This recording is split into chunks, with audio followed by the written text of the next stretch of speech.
NFL Week 15 had a lot of highlights, a lot of lowlights, a lot of things in between, but some pretty spectacular plays. And we're going to talk today about how that affected all of our rosters, likely all of the OT community's rosters, and how teams may be shuffling through the advanced period in some of the best ball contests, how our main event team may be faring out, how it was faring out, how it is currently faring out. Shawn, they are two slightly different things, but looking forward to going through it. I did talk with Shawn here for probably close to 35 minutes before. Maybe I feel better already, Shawn, but I'm going to feel better at the end of this because there were some challenges to make it through, I guess, hopes and expectations versus realities, maybe the course heading into the show. But we're going to keep it positive here, and we're going to have an enjoyable show for all the listeners and for ourselves, Shawn, because as we joke every week, we always feel better, more pumped up after this. But week 15, there was, you mentioned last week on, the potential for some of these players to have, all-time kind of weeks over the next couple of weeks, ones that you'll be talking about years down the line. And of course, if people win contests, they'll obviously remember them. But some of the performances this week were truly spectacular. We had obviously James Cook having a massive game against the Dallas Cowboys. We also had Christian McCaffrey, we'll be talking about in a moment, have a spectacular day. Lots of massive performances across the board that we will get into, but pretty spectacular, Shawn, all things considered, week 15. But a lot of running back tight end performances rather than maybe as much at the wide receiver position. True. And yet our Amon-Ra St. Brown team did well. He had a nice game there on Saturday evening. Colm, you made it sound a little dour there. I mean, things were actually very good this week. It's the difficulty. I mean, sometimes, like, not the bigger they are, harder they fall. The higher your expectations, the more it hurts when they come crashing down to earth. Colm, we were in 15th overnight, right? Saturday night into Sunday, because we have the Jared Goff, Amon-Ra St. Brown, Sam LaPorta trio. And we're looking at guys like CeeDee Lamb, Brandon Aiyuk, Travis Etienne, Trey McBride going off on Sunday. And as I list those names out, it is mostly clear that they did not do well. Now, Colm, the biggest potential dagger and the biggest breath of relief, and probably the thing I'm going to be tracking the most through the week, because sometimes you have situations like with Tyreek Hill where he goes back into week 14, he plays all right, and then he misses week 15. Colm, the entire overtime community is certainly holding its collective breath about Trey McBride, who does leave this game for a while, comes back out, catches 5 more passes. The entire season, Colm, has been about Sam LaPorta and Trey McBride, and it was again in week 15. These guys utterly unstoppable. You talk about those games that we'll remember forever. There wasn't a huge yardage or target performance from LaPorta, but when you go 556-3 as a tight end, you set up your fantasy managers to be in the thick of things in these fantasy contests. And it was also interesting too, because you also have a little bit of that what could have been. Ben and I are very well positioned with our top main event team, but the first thing that he messaged me about Saturday night was that he was so excited and then realized that the 3 Sam LaPorta teams were the ones that lost last week. And so Colm, our Chasing Stolen Bananas team has scored 190, has a player to go. It missed the auto bid by 8 points, and it did lose in the championship. So that's just battling for the little, consolation prize there. You and I, in the big event, we're doing well. Colm, the other one here that is interesting, and probably isn't as interesting to everyone else as it is to me, but we do talk sometimes about the close plays. And also, I think this is pretty relevant as we're going forward. You have a lot of notes about this player in your sheet. Javonte Williams, 12 carries, 27 yards. I mean, he just looks so bad. It's devastating, I think, for him because he's clearly not the same player. And then obviously it's frustrating for Denver as a reality team. And it's so disappointing for his fantasy managers where it seemed so positive. The comeback, he's ready to play at the start of the year.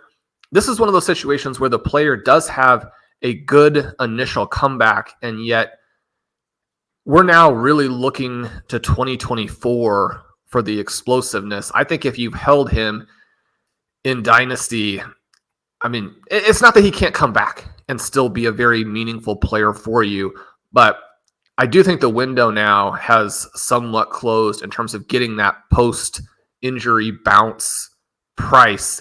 He's going to have to accomplish a lot in 2024 to be the same type of asset. And you're not necessarily purely looking at it as an asset, obviously. You and I, we want to play him in the main event next week, and hopefully he'll score some points. He's got to look better. This one also a very frustrating one where he appears to score a touchdown, and it's not ruled that way. Now, this isn't one where I have any kind of huge frustration with the officials. This one is a pure 50-50 where I do think that he was in. I completely understand why he wasn't ruled that way, since it was about as close as you can possibly get. The commentators and myself certainly wanted the Broncos to challenge. We've seen challenges go just in really unexpected ways. That's one of the reasons why you want always to get that challenge if your player is involved, because the replay booth often does things that are not supported by the video. So maybe you would get an overturn. It was close enough. I don't think that play would have been overturned. Anybody who is battling, in or out, those 6 points for Javonte Williams potentially would have been big. Yeah, and I even messaged you on Sunday to say, I kind of was okay with him only getting 4 points this week because you mentioned the Lions 3-0, who obviously put up massive numbers, and one of those being a fourth down conversion late in the game when they didn't really have to throw another touchdown to Sam LaPorta, but that is what they did. So I was kind of balancing all things out and all things considered. But my issue in that play, Shawn, you mentioned the Broncos challenging it. That one, I don't know if he is in. I think, as you mentioned, it wouldn't have been overturned. But the one before that, where McLaughlin is held up on the line, I think he's over the line there. They didn't challenge that either. And I was not as invested in that one, and I was glad they didn't challenge, because I'm like, the next play is going to be Javonte Williams, and then Javonte Williams is going to be out there on the edge, and all he has to do is either run fast or hit the guys hard. He didn't do either one. No, that was my so disappointed in himself too when he gets back up and he looks over to the official, and the official's pointing down at the 2-inch line. I mean, that was a very human reaction. His shoulders droop, and he's just like, how did I not get in on that? Yeah, because I've mentioned this in the past, but sometimes we see plays where the player is over the line, or they extend the ball and it goes over the pylon and it's not given for one reason or another. And we see the team huddle up. And I know maybe you don't want them to allow defensive substitutions or something to that extent, but you're also taking a potential 6 points minimum, potentially 7 points off the board in that situation for your own team. I think let those replays run through. And if it is something that's very, very close, I think it is worth the challenge there. They didn't challenge it, and it obviously comes back to haunt them as they actually do get in on a follow-on play. It's called back, and then they settle for a field goal. So a disastrous kind of sequence of events there for the Denver Broncos.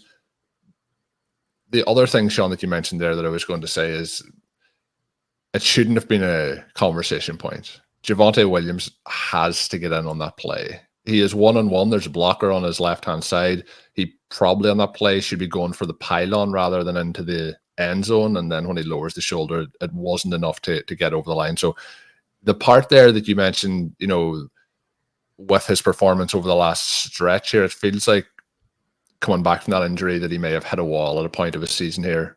Hopefully we can see him get back above that again, but it has really tapered off. And then the Broncos, it feels like, don't fully trust him either. He played 48% of their offensive snaps this week. That was his lowest share since week 6.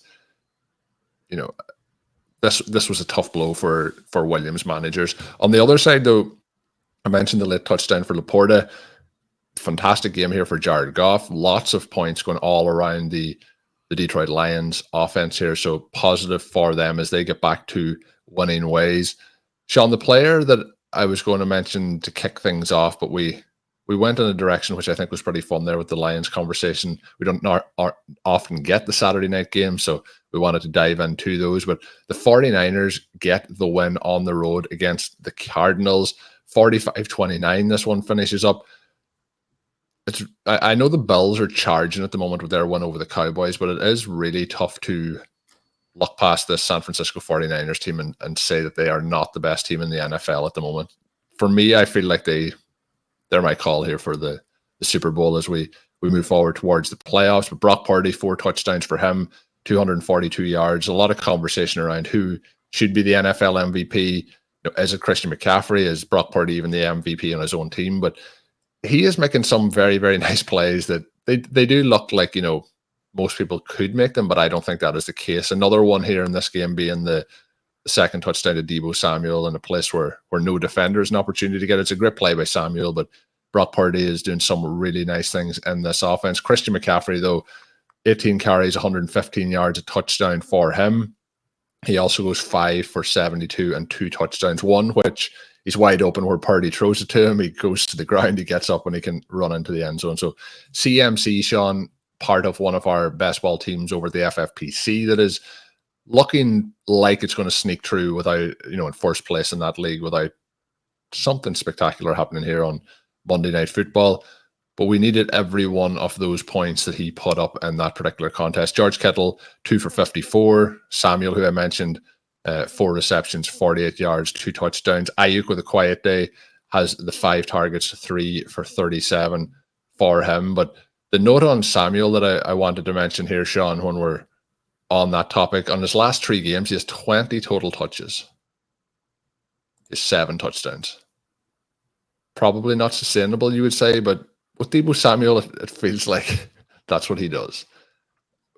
A good point you made on stealing bananas was we obviously started Brandon Aiyuk in that contest. Potentially, we've been talking about the scenario with Rachee Rice maybe moving forward. But for people who are maybe in similar situations, it's probably a case where that'll even out over this stretch rather than chase those Rice points and, put Aiyuk. There's every chance this is Aiyuk next week with the Deebo performance here. And a lot of the decision comes down to your particular comfort with certain types of risk. Because with Rachee Rice, the risk is obviously that he is a young player who hasn't done it over a long stretch of time. You have the Chiefs' unwillingness at points, not the last several weeks, but unwillingness at points to fully involve him, and the fact that the Kansas City offense has not been explosive. And so when you're thinking about dividing up the various scores for Kansas City, I mean, you wouldn't necessarily expect to be at this point in the season and say, okay, our issue is just that Kansas City's not going to score enough. And so that also lowers the ceiling for a player who has other types of uncertainty. Whereas with Brandon Aiyuk, he has been good for such a long stretch of time that we have absolutely no question about his talent, and we have absolutely no question about the overall number of points that we expect this 49ers team to score. I mean, if you were to tell us, without letting us know what the actual score for Aiyuk was, that the 49ers put up 6 offensive touchdowns and Brock Purdy threw for 4, I mean, you'd feel like you made the right decision to play Brandon Aiyuk in that game. The issue that you have with Aiyuk is that this is now kind of a efficiency-based massive pie type of bet in a weekly bet where in any given week, I mean, he could be the guy who, he's probably the player who's most likely to go for 100 yards as a receiver in this group. In this particular game, no one goes for 100 and none of the receivers go for more than 55, right? George Kittle hits 54 on just the 2 catches, one of them which goes for 35 yards. If a receiver goes for 102 touchdowns, it's probably going to be Brandon Aiyuk. But the problem is just that, Christian McCaffrey always involved, Kittle involved, and then Deebo Samuel also a superstar. And this is one of the things where I think that if you're simply looking at the sustainability of certain types of plays, you're going to overlook the value of a Deebo Samuel from a full season perspective, because it's not surprising that he would do the things that he's done over the last several weeks when he's that good and in that offense. And you can say that if the offense weren't as good, it would be in part because there weren't as many weapons around him, and that would also work for him. When you're a superstar player like a Deebo Samuel, one of the things that is so good about you, and one of the reasons why we wanted drafters to really load up on him at the end of round 3 this year, was that there are so many different types of ways that he can win. He can win through efficiency. He can win through teammate injury that opens up more work. It's easy to say in retrospect that, basically what you'd love to do this season is just take a ton of 49ers. That was part of our plan. We also have a lot of Aiyuk. You're taking McCaffrey anywhere you can get him. I was looking at my Best Ball Mania teams, and certainly they're heavily Brock Purdy skewed at this point. all of that part of it works. And then what you're trying to figure out with the 49ers is in individual formats with individual situations, what tactics are necessary to accomplish the objectives you have for that specific team.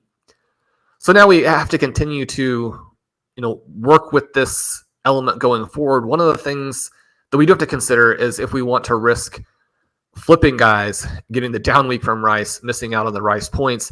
At the same time, it's great to have a backup if McBride is not able to go, because one of the reasons that we're having this decision, it's basically a three-way decision between Aiyuk, Rice, and McBride for the 2 flex spots. It's a great position to be in, right? I certainly have plenty of teams that are deeply advanced that would love that decision. It is a tough one. I think that as we look at what Rice is doing now, and if the Chiefs, without Isaiah Pacheco, who was just basically siphoning a huge amount of play volume and scoring opportunity for the Chiefs in games where he doesn't play, with the workload that Rice is getting now with his specific usage profile now, I mean, you're talking about a guy who could go for 10 catches and 2 touchdowns, and then, whatever the yardage situation is that happens to go with that, whether or not it's mostly underneath or whether or not he breaks a play or two. Basically, we've gotten to a situation now where all of these guys are very difficult to bench. I mean, certainly you can't go and bench CeeDee Lamb or Amon-Ra, but it's tough, and it's a great situation to be in. At the same time, it also does leave you with that angst, because you know that you just simply can't always make the right decision. And when you don't, you look at those points on the bench, you're like, man, those are the points that might have gotten us over the line. So that's part of the joy, and certainly the what might have been of fantasy football, because those start-set decisions, you can do them well. You can use the tools that we did a show on it a couple weeks ago, and yet if you have a coin flip with like high value players as opposed to guys where mostly you're just hoping for kind of a shot score, then you're going to have some misses. So anyway, I love this. I'm excited about the team. Certainly has a lot of confidence in Brandon Aiyuk. One of the things when you look at this game is that he does have the 5 targets, and it could have transpired fairly differently. He drops a long pass, which you don't tend to see from him, and he has a second potential long reception where the defensive back gets his hand in at the very last second. Yeah. So even in this game, I mean, those 2 passes are complete. It looks totally different. Yep, it does. And it's going to be shared around, like we've talked about a lot in this 49ers offense, but lots of opportunities for all the guys involved here. So that is going to be a tricky call for us this coming week, but we'll probably talk about that more on one of the shows later in this week. It feels like Rice may sneak his way into the lineup. Shawn, on the other side, we did touch on it a little bit at the start, but Trey McBride did leave this game for a little bit. And, you mentioned at the start, I was a little bit down on it for the day, I guess, but you mentioned we were in 15th place overall after the Saturday action. We are in 85th, which is still a very, very promising scenario to be in. Basically 170 points scored this week in the main event. And with that as well, our best score of the season, I did look at this today, Shawn, was 170.5. So pretty much, best performance of the season for the team. But based on our expectations heading into Sunday, it changed around. But somebody whose expectations were achieved, I guess we'll say, was Trey McBride. And our expectations are very high for McBride. But there was a point in this game, I told you before we started, where watching the game, Trey McBride, Shawn, that was one of the standout moments for me yesterday, as my heart skipped a few beats at that point, but thankfully he was back into the lineup. He has 11 targets, 10 receptions, 102 yards in total. Looks amazing. We talk, Shawn, a lot about Sam LaPorta. At this point, I don't know which I would rather take. I don't think he's even close to Trey McBride. Now, from a fantasy perspective going forward, because one of the things here is that as frustrating as Jared Goff was in week 14, he's still playing much better than Kyler Murray. And that was the next. And Kyler Murray is playing terrible. 26 of 39 in this, 211 passing yards, 1 touchdown, 2 interceptions. Kyler hasn't really looked that good since he has come back from his injury. But again, this is another game where 211 passing yards for him, 102 of those accumulated to Trey McBride. And this offense at the moment, James Conner does a 14 carries, 86 yards and a touchdown. on the ground going his way. Emmy DeMercado also has a long touchdown, 49-yard touchdown, and kind of a broken play where the defense overcommits and he goes through the line and off he goes. He has 64 yards and a touchdown. There seemed to be quite a bit of overconfidence from the 49ers on this one, where there were plays on the defensive side where there was like, oh, we just thought the Cardinals guy was going to go down. We didn't bother to finish the play and tackle him. That is true. But Trey McBride, obviously a monster part of it. But I didn't know if what way you were going to react with that, Shawn, but you're going with McBride is better than Sam LaPorta at this point. Both of them absolutely fantastic. But what I'm feeling over the last 3 or 4 weeks in particular is the draft landscape next year is going to be interesting because we like to try and draft elite tight ends. We're not afraid to draft tight ends in those first 2 to 3 rounds, but that is not something that a lot of people are comfortable with. And it feels like at the moment that all these tight ends are going to be up in those top 5 rounds heading into next season because the young guys have really started to break out here. And tracking how the offseason develops, what the offenses look like. Now, you look at the situation with Kyler Murray appearing to be the guy in Arizona. They seem happy with him. In some ways, surprisingly, the offensive coordinator, I think, has done a very nice job with an overmatched group of players. But you love the fact that Trey McBride is the centerpiece of the offense. Now, whether that's because the offense is sort of tight end centric, which I do sort of lean into. One of the things that was so shocking in the first couple of weeks was that despite being so much more limited, that Zach Ertz was drawing all of the targets. Now, where we are here with Marquise Brown not being very good and being hurt, with Rondale Moore never really emerging as the type of player who's an NFL fit, with Michael Wilson suffering through some injuries as a rookie, but probably being just a guy. Part of it is simply that they don't have other places to throw the ball. And so the Cardinals could rectify some of that. They could knock down McBride's role in the future. Obviously, one of the problems that Sam LaPorta has, and you look at the game he had this past week, where it's actually not a huge reception and yardage game, is that Jahmyr Gibbs and Amon-Ra St. Brown are so good that any additional targets then to Jameson Williams, any additional touches to David Montgomery, and one of the reasons the Lions looked so much better in this game is that finally they're not spending the majority of the game trying to establish David Montgomery. And I say that with a lot of enthusiasm for how well David Montgomery has actually played. But you have to understand the pecking order for your players. If a guy is the 4th or 5th best weapon, even if he's having an excellent season, he can't be the player that you're playing through. On Saturday, the Lions finally seemed to realize that. But when you have Gibbs and you have Amon-Ra, there is just a limit. You're starting to look at a situation where if Sam LaPorta has a season like a George Kittle, then number one, you wouldn't be surprised. And number two, you wouldn't be quite as excited because Kittle, despite being very good, has some of those same problems that Aiyuk has, where you can be very good and still, for a team that is competing to win a tournament, I mean, he might not even be playable. And so really apples and oranges there. But the other part of this, and one of the reasons why I call them, it's so fun to do these Monday shows. Obviously, we talk about some things that all the listeners already know, and you're just kind of giving a little bit of perspective on some of the stuff. But there's also this idea of trying to work through things that probably most people haven't necessarily seen, because if you don't spend all day long on Sunday frantically watching football, then you simply can't see all the plays, right?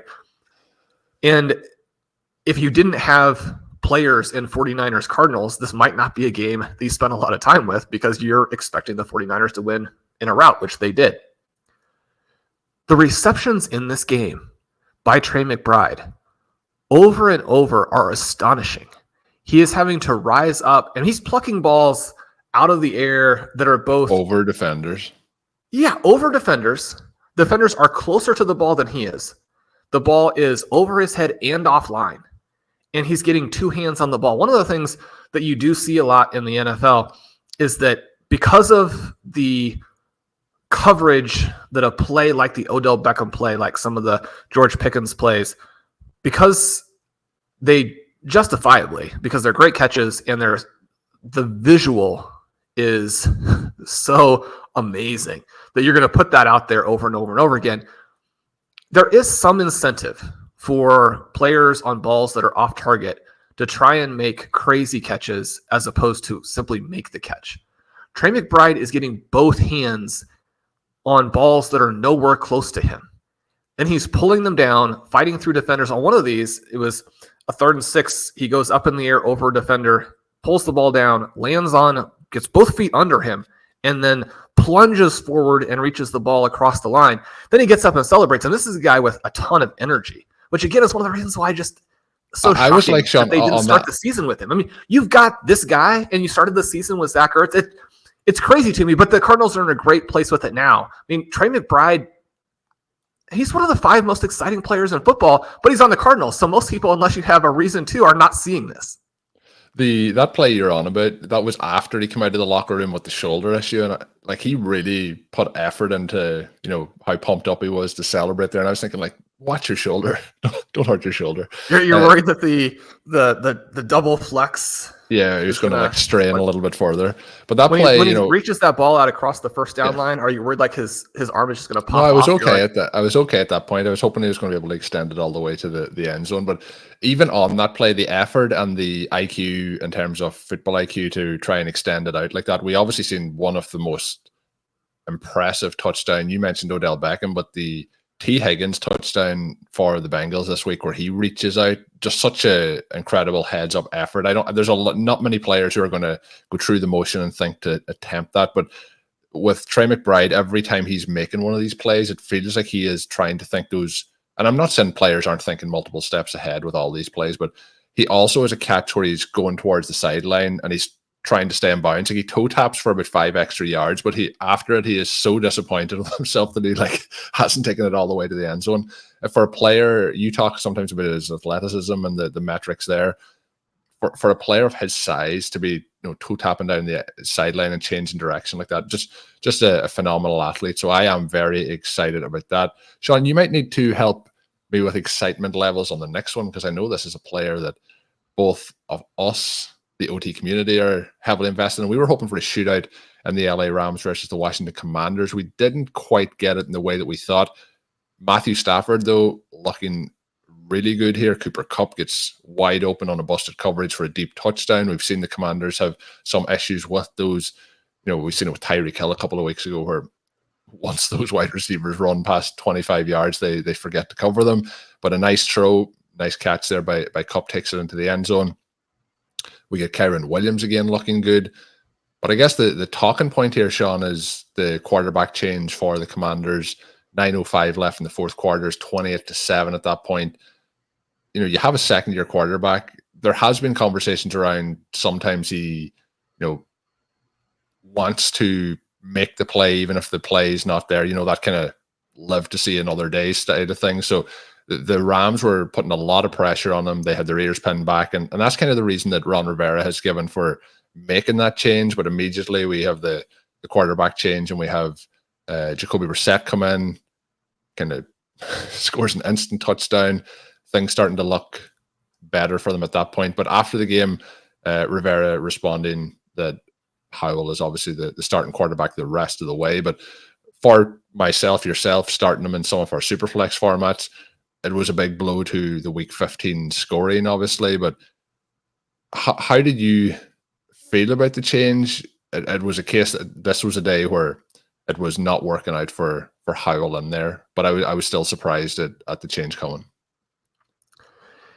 Yeah, it's not great, right? It's not great. He's 11 for 26. Jacoby Brissett is 8 for 10, throws 2 touchdowns. It's a pretty stark contrast. And you can say that you're trying to protect the player. You can say that he's going to be the QB going forward. As soon as you've yanked him the first time, I think that you have opened the door to yanking him again. And I don't think it's as severe as the Minnesota situation, but like you're saying, once you take them out, it's always a case of, if you're playing bad, the chain's there to take you back out again. Yeah. Because you can always make the thing of, we're going to protect him for next year, but you're going to get, new coaches. You're going to get entirely new brain trust here. Likely a relatively good draft pick at this point as well. And so it's not great. And you think about the success that he has had this season where I think it's important to focus on that. And one of the reasons why it's so frustrating for fantasy managers is that he played well enough, at least from an accumulation perspective, to get a lot of teams where they needed to go. And then to lose him in this week, especially in a game where you're like, I mean, he wasn't playing well. You probably, we're going to get a lot more from him anyway. I mean, you don't know that. You are kind of why thinking, you want to leave him in is because if he throws 2 more touchdowns in this game like Brissett did, then suddenly you're like, oh, he led them to a comeback. You have that opportunity when you're left in the game. When you get yanked, you don't. And for this is obviously we're talking two slightly separate things at the same time. One is the NFL side of it for the Commanders moving forward. The other is the fantasy football aspect of it this week. But there is a huge amount of points, Shawn, that is put up in garbage time. And like you're saying, having the opportunity, even if it's just to put up another 1 touchdown, could be the difference in some teams for people playing to make it over the line or not. And Blair and I have a team in the Superflex tournament column that I was hoping would match up with the team that you and I have, later on as we go through here, that had over 100 points on Saturday. And easily in first, looks great, has Sam Howell, Josh Allen, a third quarterback. And, I mean, you're thinking, we're going to run away with this thing. Then Howell gets yanked. Allen completes 7 passes, and you finish third. So it makes a difference. I mean, you don't make it through with Howell as you expected. I think you have to look at 2 things here. I think that he has to play better, and he has to continue to develop. He's played so well and has so much upside. You see him rolling out and being able to pick up first downs with his legs early on in this game. Those things are just so valuable to reality teams. We do need him to be able to get the ball down the field. We need him to be able to throw not just on time, but accurately so the players can catch and run. But also his teammates have to make catches. This is another game in a really bad month for the Washington Commanders receivers where they dropped a ton of passes. And we're trying to extend drives in the modern NFL and do it against a team like the Rams. And he only takes the 1 sack in this game, right? That's not a huge element here. Your guys have to catch passes. And if you're throwing the ball underneath a lot because, again, you're trying to have a high success rate and you're trying to avoid the rush, the guys have to catch passes. Now, he's benched after a play where Trey McBride makes a great effort and ends up tipping the ball to a Rams player for a pick. I don't have any problem with the effort there. Trey McBride also has a deep target in this game where he almost makes one of the most extraordinary catches in NFL history. And it was very clearly not a catch. And yet, Colm, this was a situation where, I mean, my honest reaction to this play was that the official who was right there saw it and thought, this is the greatest play I've ever seen. It's not a catch, but I'm going to help him get up and try and run to the line before it's challenged and overturned. I mean, you don't necessarily see an official sprinting down the field, grabbing the ball and helping him take it to the line of scrimmage so they can run a play because the official is so excited about a non-catch. But we had that in this game. It did get overturned. We also had McLaurin being down at the 1 yard line, or maybe even less than the 1 yard line, with a deep pass from Brissett in this one, which led to a series of events when we're looking at how the offense was going, and we're looking at then, Brissett comes in, they do score the points, and it looks a little bit better. There was 3 minutes and 1 second ran off the clock in a game where you want to get the points to have a chance. Then you want to save the clock as well as the points. From the 1 yard line, Shawn, 3 minutes and 1 second, 9 snaps, multiple pass interferences in the end zone kept this drive alive, but eventually it does go to Curtis Samuel for a touchdown. But a bizarre kind of run of events, some very questionable calls in there too on those flags, but leads to that last touchdown for them. So we'll see what happens with Howell here moving forward. But I was surprised that they made the change. The other thing that the offensive line, whether it was the offensive line played better or the pass rush started to take it a little bit easier at that point when Brissett came in, there was a noticeable difference in the protection. You mentioned some of the scrambles that we were seeing with Sam Howell, but in this game, those times where, as the ball snapped, he's almost under pressure instantly. Brissett is standing back there like he's having a Saturday afternoon at the beach. You're like, where? I mean, did the defense suddenly start playing 7 guys again? I mean, you're watching it through a lens where you have. I mentioned that. I didn't know if that was but it was bizarre to see the difference because, as you said, it was night and day. Yeah, I didn't know if that was just me, but I wanted to pitch it out there, so I'm glad to know it wasn't just me that was noticing that change. Shawn, this week as well, we did mention Trey McBride. Thankfully, he came in, but there was some unfortunate injuries around the entire NFL. We had players who obviously missed out this week, the likes of Tyreek Hill, for example. We had CJ Stroud missing out. Lots of players that were unavailable. But then we also had, in the Baltimore game, we have Keaton Mitchell, who suffers a season-ending injury. At this point of the year, sometimes season-ending doesn't mean that severe. It looks to be going to be quite a severe knee injury for him. Somebody who we've talked a bit about on the show had been looking very good, flashing someone for his athleticism. He did again flash that early in this game, but his knee bending at a unfortunate angle that it shouldn't flex to in this particular contest, and he was ruled out pretty quickly. And wishing him all the best, and hopefully we'll see how that recovery goes. We already just talked a little bit earlier in the show about Javonte Williams and how that may have taken a toll on him as well. Trevor Lawrence also very late in this game suffers a concussion, goes into the concussion protocol after the game is over. Isaiah Likely, Shawn, another nice game here for him at the tight end position. And I know there was a lot of teams that may have not got a lot from him throughout the season, but over the last couple of weeks he has looked good with some very impressive catches. But a difficult game for both offenses, I think it would be fair to say here, where both defenses kind of stepping up. And although the Jacksonville Jaguars conceded 23 points, I think they really limited Lamar Jackson in this contest. So what were some of your key takeaways from here? Another player that's on that main event roster of ours, Zay Flowers, obviously not getting much action here. We get Bateman having some flashes early, but nothing coming up at Odell Beckham, kept in check. So what are your thoughts from the Baltimore-Jacksonville game here on Sunday Night Football?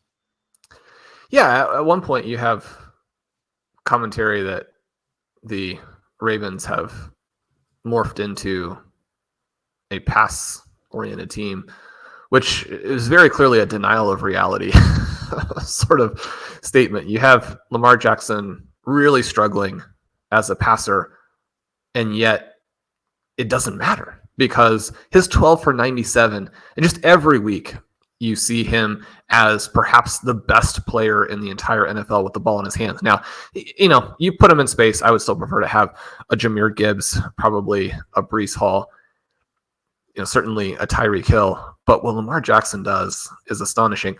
I do think it's a concern for them. The Jacksonville defense has not been as strong during this losing streak. Not their only problem, obviously, Trevor Lawrence with the injuries that he has. Travis Etienne, no space to run anywhere. They have the injuries on the receiving side of the ball, where without Christian Kirk, this team is a lot more lifeless. You have 12 targets for Calvin Ridley, just the 39 yards. He continues to really struggle in his comeback. You look at the Ravens side of it, and I do think if you're Jacksonville and you hold Odell Beckham and Zay Flowers to 2 catches for 21 yards, you're probably feeling like you did all right in this game. And yet they were never in it, right? So the Ravens, dominant on defense, they can control games in that fashion. You have Lamar Jackson to be able to extend drives through his scrambling, throughout, but especially on third down. I do think it's a big blow to them to lose Keaton Mitchell. We talk about the explosive plays, and we talk about, how do you create balance? And if you're going to run the ball with players who have enough talent for it not to be a big problem. One of the big things we've seen with the Kansas City Chiefs over the last couple of weeks is how much it's helped them to not have Pacheco. On the Ravens side, it's really helped them to have Mitchell and to have fewer carries to a Gus Edwards. But with Mitchell out, you're back to this uncomfortable mix between Edwards and Hill. There's a possibility that they simply become more pass-oriented in a way that helps them. Although, again, this is not a team that passes the ball effectively, right? They're going to have some big plays. And so you're going to have occasionally the yardage. But in the passing game, you need to have some consistency as well. That's what makes everything about your offense work. The inability to really develop Flowers as an every game star. And so, one game with 1 for 7 doesn't cause a huge problem. But Colm, one of the reasons why he's dropped well down in our decision making is that over the second half of this rookie season, there have been quite a few games like this. They don't have someone they can run the offense through with Mark Andrews out. They don't have someone now that it gives them the complement to Lamar Jackson in the running game. This is another situation where the weakness at the top, we have the Dolphins. And if anything, the Dolphins' victory over the Jets combined with the Titans' loss to the Texans starting Case Keenum makes it even more mind-boggling that we got the Monday night meltdown last week. It's almost impossible to fathom how that game transpired the way it did down the stretch. The Dolphins do offer some upside in the playoffs, but I think that this is a great week for Kansas City and for Buffalo when you think about the steps that they have taken now, despite having very disappointing seasons, and you look at the situation with the Ravens where the injuries and the ineffectiveness of the passing offense bring this entire group a little closer together. Yeah, I agree. When we look, Shawn, I'm going to go a little bit rapid fire. I'll let you finish off with one final point, but you mentioned a couple of the games there, but this game for the Miami Dolphins represented Raheem Mostert's 19th and 20th touchdown of the season. That 19th put him in as the Miami Dolphins rushing or running back record holder in terms of total touchdowns for a season. He had 19 touchdowns in his first 8 seasons in the NFL, Shawn. So this has been a really big season for him. In terms of the backfield, I mentioned to you before the show some of the Achan teams, having a little bit of trouble trying to advance this week. But running back splits in terms of the snaps, we had Mostert 31, Achan 22, and then Jeff Wilson at 8. Both Achan and Mostert with 12 routes, so level in the routes department. Waddle obviously had a big day, which was nice to see in the absence of Tyreek Hill, has the deep touchdown. This was a post-apocalyptic disaster for the New York Jets all around. And then, we didn't get into the Chiefs game, but Rice, his target shares over the last number of weeks, 25+% in all games. This week, 25.7. James Cook, monster performance. He is not the reason, but 31-10 against the Cowboys with 7 completed passes on the day by Josh Allen. James Cook with an extremely impressive performance to back up what he did the week previous. He should have had an additional receiving touchdown where I think his eyes lit up that he's heading towards the end zone and kind of has his head turned before he catches the ball. But that one did drop down at about the 4-yard line. He did not get in on that one. Dak Prescott had a tough day, then the touchdown that they do get is a rushing touchdown for CeeDee Lamb. So just the 6 fantasy points for him after he had averaged 26.7 over his previous 8 games. And Shawn, there was one league this week where Superflex, I'm fortunate at the quarterback position. I have Josh Allen, I have Dak Prescott, and I have Jared Goff.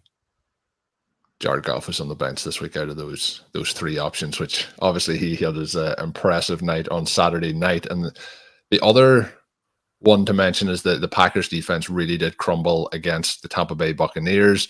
Chris Godwin goes off for a huge day. We love Chris Godwin, delighted to see him have a big day in the box score again. Mike Evans gets into the end zone. He is heading into the high 90s in terms of total touchdowns now for his career. Approaching 100 total touchdowns. He is now tied 12th all time. Give this man his gold jacket already. And, if you're a defense and you've been watching what this team has done over the last couple of weeks, Mike Evans is somebody you want to cover. Maybe they thought Chris Godwin hasn't been doing as much, so we don't need to cover him. So we'll give him 10 receptions, 150 yards. But then Rachaad White, Shawn, he has been doing quite good for this team from what I have understood over the last little bit of time. So, out of the backfield, you probably don't want to cover him when you're in the red zone. So he takes that one unopposed. Baker Mayfield, the first quarterback in, I guess in Packers history to opposing quarterback to have a perfect passer rating at Lambeau Field. So I was saying to you before, Baker had a nice game here, some nice throws. There's some of that stat line for him in the box score, including that touchdown pass to David Moore that is laughably bad from a defensive scheme point of view. But what do you want to hit on? I went through a lot there, Shawn. And what one of them things you're allowed to talk about here to finish off today's show? Week 15 really emphasizes for us what we think about an entire season is often going to come down to a very localized set of events. You think about how well Josh Allen played from a fantasy perspective this year. You talk about how well Jalen Hurts has played, how well CJ Stroud has played, Dak Prescott. How well Dak Prescott has played, and you get a week where Josh Allen completes 7 passes. Dak Prescott has one of those performances that looks like a lot of his career in big games prior to 2023. CJ Stroud obviously out. We don't know what Hurts is going to do coming into Monday Night Football with an illness. And then you contrast that with the game, for example, that Baker Mayfield had. You contrast it with the game that we get from Jared Goff, the game from Brock Purdy. One of the things that I encourage people to do when you get all of the information, again, next offseason, about what worked in 2023 is to remember that week 15 could have been, it couldn't have been in a different order. That doesn't make sense. It's going to be week 15. But the way that these different events took place and when they took place, if they happen at just a slightly different time, everything changes. And we really liked late round QB this year. And Colm, that's one of the things that I think has been the most effective of all of the things that we have done. The tight ends have been huge for us. But James Cook having this game when he had it is huge for us because James Cook was one of the guys that we really liked. And so you love all of those things. But when you're talking about things that you were right about and when you are self-evaluating things that you were wrong about, you want to make sure that you were right as opposed to kind of right and lucky. And the same thing from the opposite direction when you lose and you're trying to figure out how do I want to change my strategy for the next year to make sure it doesn't happen again. You want to think about the big picture. And the fact that the lesser QBs came through in a huge way in a week that's so important for advance, whether that is moving up the leaderboard in the main event, whether it's winning your home league's quarterfinals, which you have to do to get where you want to be, a RotoViz Triflex quarterfinal, whether it's advancing through a very important round in Best Ball Mania. I love the late round QB. I think it was the right choice, but there are plenty of other worlds in which Josh Allen put up a huge score. CJ Stroud stayed healthy, puts up a huge score. Jalen Hurts doesn't get sick, it puts up a huge score. And everybody is thinking, yeah, it's just right back to this idea of the quarterbacks at the very, very top are separating. Make sure you have those guys. Now, CJ Stroud would have still been a late pick, even though he was a high scorer. So you have a mix of things there. But as you're looking at that element and all of these other elements, try to keep a multi-year view in mind and understand that specific big games, when they happened, were not guaranteed. And that we want to understand other ways the season could have played out, not make tactical mistakes or compound mistakes or make additional minor errors and have a lot of minor errors because we're assuming that something that happened in an important week was guaranteed to happen and will happen again in the future. I think that's a really good way to summarize it up. We obviously have Monday Night Football coming into action. If you need a miracle, there's some of the teams, Shawn, that we need miracles. There's some that we're trying to avoid people getting miracles. There's all sorts of different things on Monday Night Football. One of the things that we kind of could tell the listeners that we're probably rooting for is we're in a little bit of a hole in the Triflex to advance as one of the top 2 of the 4 teams in action this week. I believe a 24-point game from DeAndre Swift would get us through. So we're not even looking for a James Cook or a Christian McCaffrey like day. We're just looking for nice 24 points there from DeAndre Swift. And we'll see. But we will update you on how things go throughout the rest of the teams on the next edition of RotoViz Overtime. Make sure you are subscribed on your favorite podcast player. Of course, you can check it out on YouTube as well. If you're signing up over at rotoviz.com, you can use the promo code RBRadio2023 at checkout to get yourself a 10% discount ahead of the holidays. Shawn, as we record this, I'm even wearing a holiday sweater. So getting in the spirit here as the week kicks off. But until we are back, my name is Colm Kelly. You can follow me on Twitter at @OverToMarlin. My co-host is Shawn Siegele. Check out Shawn's work up on rotoviz.com. And until next time, have a good one.